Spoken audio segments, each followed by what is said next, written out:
But it is quite interesting because I've had this conversation with different people that have been about what is a healthy relationship, as in with your spouse, your partner.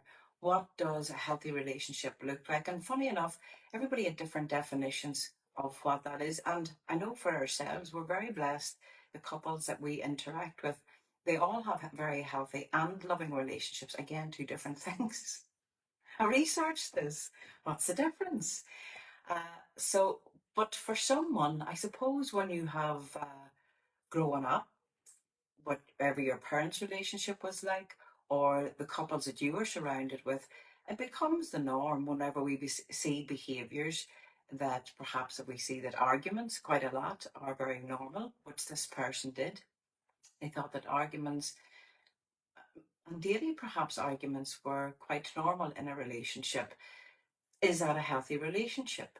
You know, there's different people, and we have seen this ourselves. We have couples, and we would say they're like well-oiled machines, that they're very structured, they're very organized. Each knows what the other is doing, and their household runs on time. Someone takes care of this, the other one takes care of that, but perhaps little affection shown. Another couple, perhaps, that not so much a well-oiled machine, perhaps late to events, late to things, a bit higgledy-piggledy all over the place, but more emotion. And it could be any sort of emotion shown in a relationship. So again, it's not really all about the affection as such, because people can be in a very healthy relationship and be in a very loving relationship and perhaps don't outwardly show much affection. It's not in their personality, but are very kind and very loving people. But getting into a healthy relationship. Now, I researched this before I came on here just to get the definition of what is a healthy relationship, because I wanted to clear it up for myself, because I say I've spoke with many people and we all have different versions of what a healthy relationship is. So healthy relationship, this is regarding spouse or partner, mutual respect, trust, effective communication, support for well-being and growth, balance of giving and receiving, healthy conflict resolutions, shared values, feeling heard, appreciated, and feeling safe. And listen, we can see that there's been so much of it on the news, you know, whenever you're in a relationship and where you don't feel safe. And again, this has crossed the path as well, where we often wonder, you know, we see the most beautiful people, beautiful souls, would give everything and anything, and they end up in a relationship that is not healthy. But strangely enough, they can't see it. They can't see that it's not a healthy relationship. And I never knew, nor had I ever interacted with anyone with narcissist behaviours. And that was very evident in that relationship. And it's strange for an outsider when you're looking and think, how can that person not see that they're being manipulated, they're being controlled, they're being put down? But I think unless you're in that situation, we cannot judge, because it becomes your normal, or you live in hope it will get better. Or if I keep changing, if I keep keeping this other person happy, and then you start to form those beliefs yourself that you're always doing something wrong, or that you're not good enough, and who else would want you? See, those things then are not very healthy. And it takes sometimes for not so great happenings to take place in order for us to wake up and see that. But what I want this call or this live here this evening to get back is about self, going back to self, because I believe that we attract people depending on where we're at ourselves. If you met someone when you're 17, you're attracting the same at that age, at 20 odd years, 30 odd years, and we keep changing and we keep evolving. So you meet people at where you're at, and we can also meet people that we are searching for, that you complete me. That I'm not complete unless you are there, that you complete this relationship. And that, I don't believe, is healthy. I think what two people should bring to a relationship is a strengthening of the relationship. That one person perhaps, and as I said to Jim before we came, he absolutely has 1,000,000% more patience than what I have. So I would be more fiery than what Jim would be. So he brings that levelness to me. And I'm quite sure then that I bring something else to it as well. But not that we require or need out of loneliness, that I want companionship because I'm lonely. And then we attract that. But unless we can bring it to ourselves first and foremost, that's where we want to be. That's where you want to be at if you're planning on attracting in a relationship. And I know if we're in a long term relationship, you see, perhaps one person evolves more or changes through time. You could look at your partner and think they haven't changed. They haven't changed from the day I met, and that's all right. That's who you chose to be with. But you have changed. Perhaps your outlook in life is different. Perhaps you want different things. Perhaps you think there's more to life than going to the pub. Or what? Listen, I'm not dismissing the pub, but that we have shared values. Perhaps one person's values and perspective of life changes because you changed. And I just want to go then to that um, healthy relationship with oneself. Again, I checked out the definition of this, but it's something that I work with people on a daily basis about, and myself. So, a healthy relationship with ourselves, first and foremost, self respect, self compassion, and a balance of self awareness. It involves accepting your strengths and your weaknesses, setting healthy boundaries, and nurturing your mental and emotional well being. It's about being kind to yourself, practicing self care, and allowing yourself to grow and learn without harsh self judgment.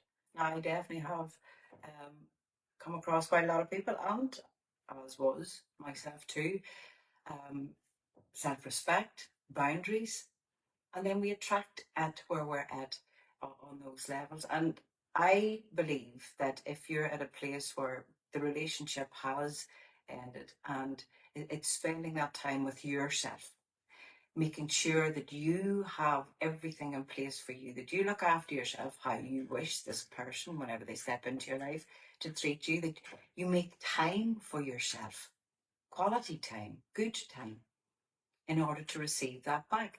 And the wonderful thing is, we don't require it or need it because you know what it is to give it to yourself. So you don't need that of another, but it comes to you. That's what I think the energies do. It comes to me. If I speak kindly to myself, it comes to me. There's not that need. I need you to tell me that you love me in order for me to feel loved. I need you to text me with a kissy emoji to know that you still fancy me. I need these things. We have to always work with ourselves.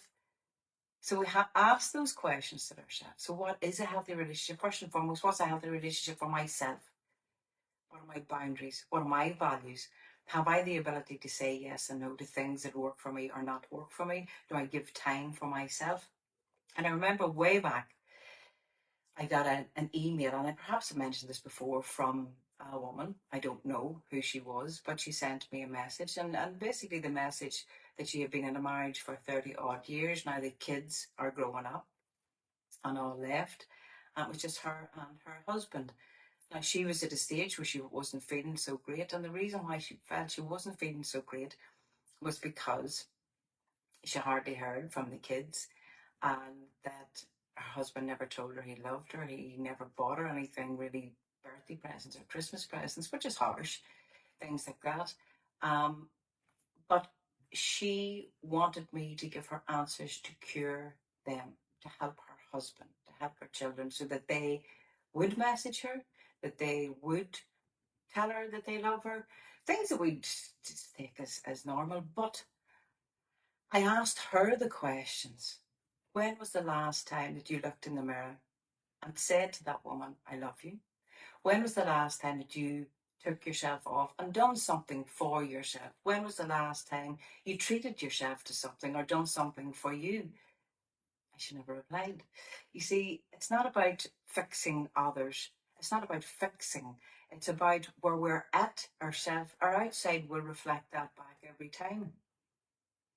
And it is like we will question how sometimes the most beautiful being is in a relationship with the most, we'd say it, hard soul. And but again, it's back down to what is it that's missing in me that I feel that this other person is bringing to me. And most people, well, not most, well, a lot. And I was, as Jim was, very content being flying solo. And when we spoke, and I asked him this evening, we shared values, what's our values? That absolutely gratitude for life, gratitude for one another, gratitude for what we have. That's definitely a shared value. There are things that we do not have in common. Jim loves going away out over the mountains hiking. I'm a danderer. I like to talk to people, eat and dilly-dally. That's me. And it works. Everything works. If you have your time, I have my time. And like sure tonight, this was a joint effort where he would set up the lights and set up the mic and make sure everything's all right for this live. So I suppose it's just really working together and spending time, and that's a thing too. Is very important. At the end of the day, if you're in a relationship, it's down. The time it's for you and your partner, your husband, your wife, your boyfriend, your girlfriend. That's the important thing. And there are many factors at different stages of our life. Absolutely. There's children. That comes into the equation. There's financial pressures. That is thrown into the equation as well. So mix all of those into the pot where everybody's probably out working, rushing, going to after schools, going to after clubs, doing all of this. It gives us very little time. We're chasing our tail. I haven't time for myself and even wash my face, never mind time for my partner. But those are the things that are important because when we're busy, as I wrote in one of the books, if we're busy always chasing the goal and the dream to make a better life for me, for my family, when you get there, have we missed out the most important thing? Have we missed out on the relationship? So that is all really. I'd love to know what your thoughts are. What would you see as a healthy relationship? So that maybe somebody that's listening or that person that's listening think, okay, that's maybe what a healthy relationship is. And I think that if we start practicing those things with ourselves, that self-awareness, self-compassion, knowing that I am good enough, being kind to yourself, when we start practicing things, we'll start seeing more of that showing up. We'll start seeing more healthy, more loving relationships. And again, that whole thing too, they're two different things, as I learned when I researched. You can have a loving relationship, which is, huggy, touchy, very feely, all this, I love you, and very communicative of that. But then there are things that perhaps it needs strengthened in that there. And you can have a very respectful, relationship. You can have a very, very healthy relationship without perhaps maybe that the intimacy and love and all that needs to be built on and worked on with that. So listen, who doesn't want that? Who wouldn't want that in life? To have a healthy, loving relationship. But it has to start with ourselves. And certainly remember this, true relationships, there will be normally one or another, hopefully both, that evolve together, that perhaps we have the same dreams or goals. And we're very blessed that we had that, you get to share your life with someone that you can have conversation or not conversation with, like a wonderful couple that we got to spend time with. So they'll go out for a walk at 7 o'clock every morning and they'll spend that first half hour, no talk, quite content in the stillness, in the silence, no awkwardness. Maybe in the middle of the day, they might turn around and say, good morning, and hug and a kiss.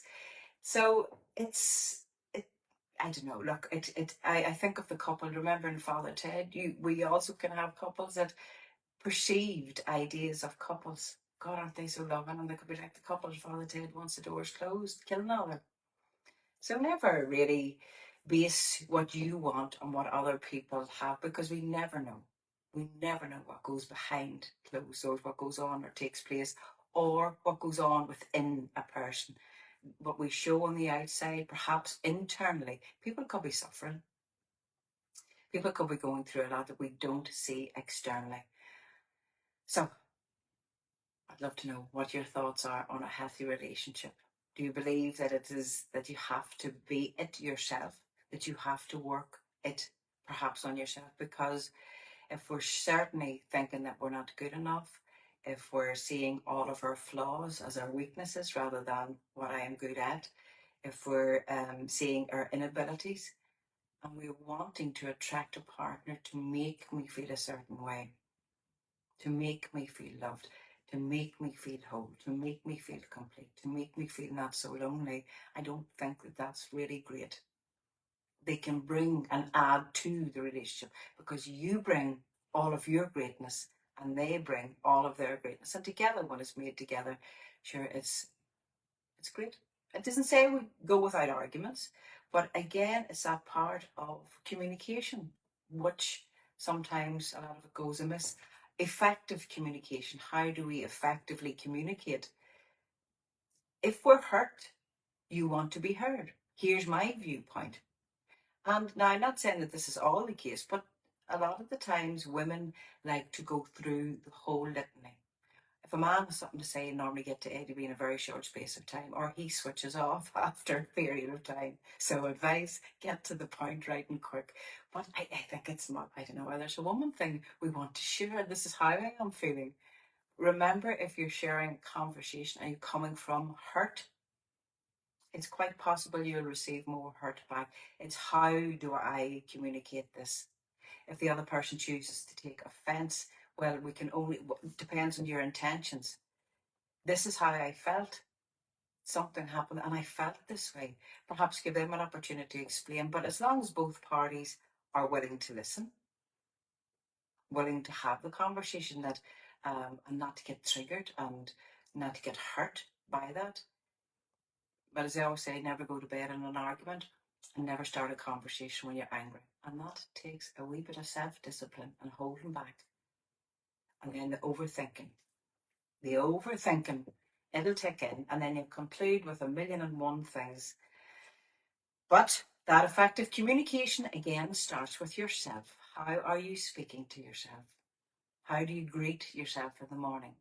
If you get something wrong, if you're wearing something, how do you speak to yourself? Listen to those conversations first and listen to yourself and speak to yourself how you would wish others to speak to you. Treat yourself how you would wish others to treat you. I think that's the start of the foundation of a good, healthy relationship, when you started with yourself.